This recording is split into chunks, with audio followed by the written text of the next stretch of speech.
ओम शांति।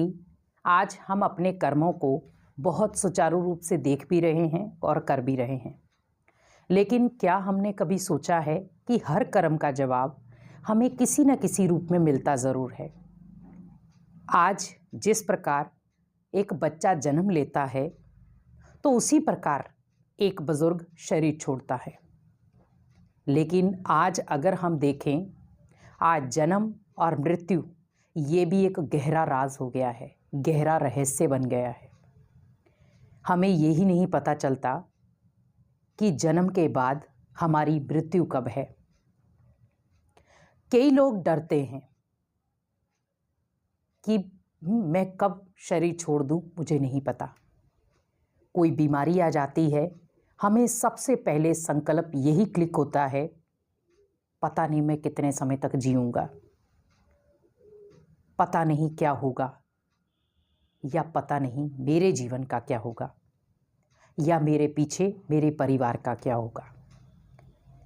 ये डर उनको सताता है जिनके कर्मों में कुछ ना कुछ उतार चढ़ाव हो। तो आज जिस प्रकार हम देख रहे हैं, बच्चा जब जन्म लेता है, आपने देखा होगा जब बच्चा गर्भ से बाहर आता है तो अपनी वो मुट्ठी को बंद करके आता है, और मुट्ठी को बंद करने का आप देख सकते हैं, मुट्ठी ऐसे करता है बंद, वो अंगूठा अंदर और 4 उंगलियां उसके ऊपर। अब आप सोच रहे होंगे कि हमने देखा तो है, लेकिन कभी सोचा नहीं कि ऐसा क्यों। वो हाथ खोल कर भी आ सकता था, या अंगूठे को बाहर भी निकाल कर आ सकता था, लेकिन उसने ऐसे रखा। हम फिर धीरे धीरे अपनी उंगली की सहायता से उसकी हाथों को खोलते हैं।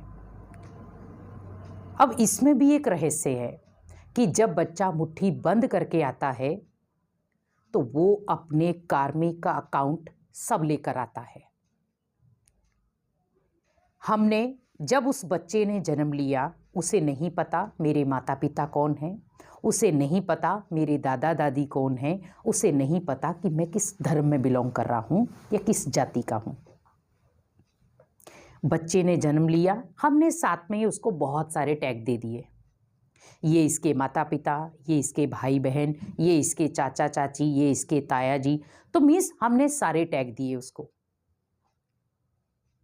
लेकिन हम ये भूल गए कि ये आत्मा पहले किसी और घर में थी, अब वो हमारे घर में आई है। हमारे घर में इस आत्मा का हमारे साथ कोई ना कोई कार्मिक अकाउंट है, तो वो उसको डिलीट करने के लिए यहां आई है।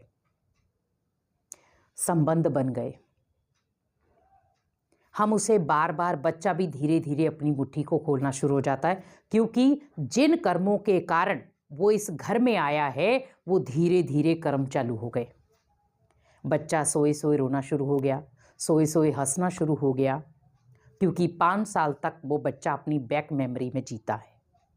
कुछ उसे पुराने संबंध याद आते हैं, खींचते हैं, तो बच्चा सोए सोए रोना शुरू हो जाता है, या कई बार वो दर्द बयान नहीं कर पाता, और हम कई बार कह देते हैं कि ये दर्द, बच्चा कोई दर्द में है, कोई तकलीफ में है। आज जिस प्रकार आज जनरेशन बढ़ रही है, आज छोटे छोटे बच्चों के अंदर गुस्सा, चिड़चिड़ापन या नाराज़गी, ऐसे जैसे चीज़ें छोटे छोटे बच्चों के अंदर भी, अगर उन्हें प्रॉपर खिलौने नहीं मिले, नाराज़ हो जाते हैं, चीज़ें पटक देते हैं।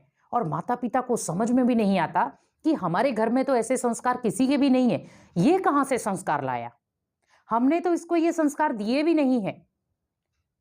तो आप इस क्वेश्चन का उत्तर डायरेक्टली ले सकते हैं कि इस आत्मा का पूर्व जन्मों का भी कार्मिक अकाउंट है, जो डिलीट नहीं हुआ है, वो साथ में लेकर ही आया है।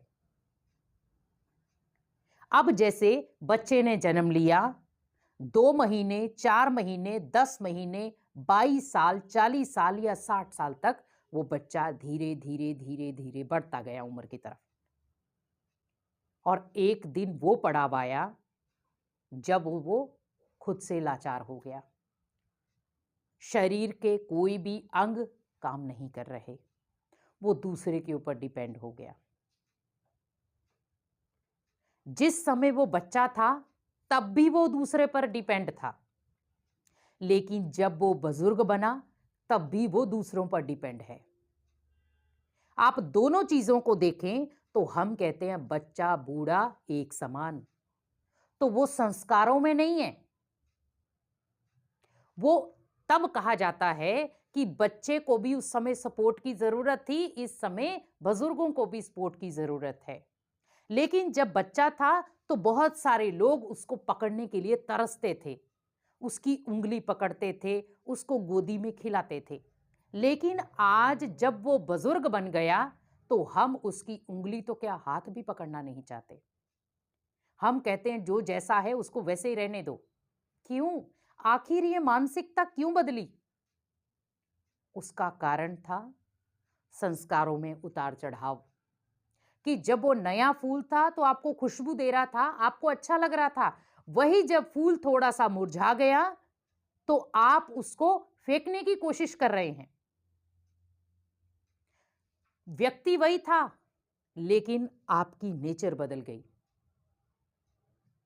वही बच्चा जब 2 महीने के बाद शरीर छोड़ देता है तो हम कहते ये क्यों चला गया, भगवान ने मेरे साथ ऐसा क्यों किया।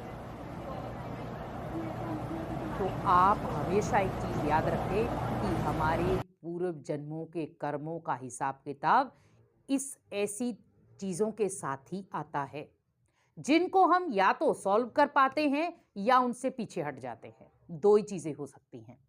अब लास्ट चले मृत्यु की तरफ। लोगों को डर रहता है, मौत क्या है। तो यहां पर हमें बस इतना ध्यान रखना है कि जहां पर हमारे एक जीवन का सच था वहां एक मौत का भी सच है। तो मृत्यु से क्यों डर लग रहा है हमें? हम कहते हैं पता नहीं धर्मराज हमें क्या सजा देगा, और कई बार कई लोग डरा भी देते हैं कि आप ये बन जाएंगे, आप ये बन जाएंगे मौत के बाद। लेकिन हमेशा याद रखें कि अगर हमारी मृत्यु निश्चित है, अब जैसे जन्म निश्चित है वैसे मृत्यु निश्चित है, तो जन्म से हम नहीं डरे तो मौत से क्यों डर रहे हैं? लेकिन हम मौत से क्यों डरते हैं? पता नहीं क्या होगा, क्योंकि यहां जन्म लिया तो हमें पता है जनरेशन मिलेगी, हमें पब्लिक मिलेगी, या हमें माता पिता नहीं मिलेंगे। लेकिन मौत, मौत ऐसी है जहां पर हमें लगता है कि हमें कोई भी नहीं मिलेगा, हम अकेले जाएंगे। बच्चे ने जन्म लिया, बहुत सारे साथी थे, लेकिन जब शरीर छोड़ते तो अकेला साथी बनते। तो कहते हैं अकेले आए थे, अकेले जाना है। यहां पर कि आपकी बॉडी भी आपके साथ नहीं जाएगी। हम आज धन कमा रहे हैं, किसके लिए? शरीर के लिए, परिवार के लिए। जब वही अंतिम समय मेरे काम नहीं आएगा तो सोचिए कि हम सारा फोकस किस चीज पर लगा रहे हैं? धन कमाने में, जिसमें भगवान दूर होता है तो होने दो, ज्ञान दूर होता है उसका तो होने दो, उसकी भावनाएं दूर होती हैं तो होने दो, लेकिन मैं धन कमाऊंगा। आप हमेशा याद रखें कि आपकी अंतिम यात्रा में धन आपका साथी नहीं बनेगा, लेकिन आपके बहुत अच्छे कर्म आपके साथी बनेंगे। उन कर्मों से ही आप जब शरीर छोड़ेंगे भी तो आपको उस समय दर्द नहीं सहन करना पड़ेगा, तकलीफ नहीं सहन करनी पड़ेगी। आज जब कोई शरीर छोड़ता है, कई बार उसे बहुत सारी तकलीफों का सामना करना पड़ता है, और हम कहते हैं मेरे साथ ही ऐसा क्यों हो रहा है? भगवान अगर उठाना चाहता है तो उठा लेना, इतनी तकलीफ ही क्यों दे रहा है? भगवान को भी पता है कि मुझे इसको किस तरह का आईना दिखाना है, क्योंकि आपने भी कई आत्माओं को तकलीफ दी है। तो लास्ट समय वो आपको आईना दिखा रहा है कि तूने जब किसी को तकलीफ दी तो तू मुस्कुरा रहा था, लेकिन आज जब तेरे को तकलीफ मिल रही है वो आत्मा मुस्कुरा नहीं रही है, वो तेरे लिए, इसे छोड़ दो। आज बहुत कम लोग ऐसे हैं जो दूसरों के दुख में दुखी होते या दूसरों के सुख में सुखी होते। आज सामने वाले को दुखी करके हम मुस्कुरा रहे हैं, खुश हो रहे हैं, हम सोच रहे हैं हमारा घर भरपूर है, क्योंकि हम दूसरों के घर को तोड़ कर आए हैं। लेकिन हमेशा याद रखें कि भगवान की हजारों आंखें हैं। आप 2 आंखों से छुप जाएंगे लेकिन 1000 आंखों से छुप नहीं सकते। आप भगवान दुनिया के साथ शतरंज की बाजी खेल सकते हैं लेकिन भगवान के साथ नहीं। इसीलिए कहा जाता है कि भगवान जब हमें सजा देता है तो वो ये नहीं देखता कि ये मेरा बच्चा है या ये मेरा प्रिय भक्त है। वो ये देखता है कि इसने जो भी कर्म किए हैं, कितने लोगों को सुख देने वाले किए और कितने लोगों को दुख देने वाले किए। आज हम बहुत सारी चीजें ऐसी कर रहे हैं जहां पर हमें लगता है कि हम ठीक कर रहे हैं, लेकिन सामने वाले के लिए वो गलत होता है। आपको अगर कोई प्यार से समझाता है तो हम नहीं समझ पाते हैं। वही जब भगवान अपनी भाषा में आपको समझाता है तो हम कहते हैं, भगवान आपने ऐसा क्यों किया? आप मेरा साथी क्यों नहीं बन रहे हो? तो भगवान उस समय आपको वो सारी बातें याद दिलाता है कि आपको मैंने किसी आत्मा के थ्रू कुछ समझाने की कोशिश की थी। आप उस समय नहीं समझे और आप बार बार नियम उल्लंघन करते रहे। तो आज उन्हीं नियमों को तोड़ने की आपको ये सजा मिली है। क्योंकि आज जीवन में भी आपने देखा होगा, जब कोई व्यक्ति किसी नियम का उल्लंघन करता है तो उसे सजा मिलती है। या वो उस धन से उसकी सजा को पूर्ति करता है या उसे फिजिकली कोई सजा मिलती है। तो कोशिश यही करें कि हमें अपने जीवन को श्रेष्ठ बनाना है। जिस प्रकार हमारा जन्म बहुत सुखदाई है, वैसे मृत्यु के समय भी हमें सुखदाई फीलिंग आए, ताकि भगवान के नज़रों में हम अपनी नज़रें मिला करके उसको अपने दिल का हाल सुना सके, ना कि नज़रें झुका करके उसके सामने जाएं।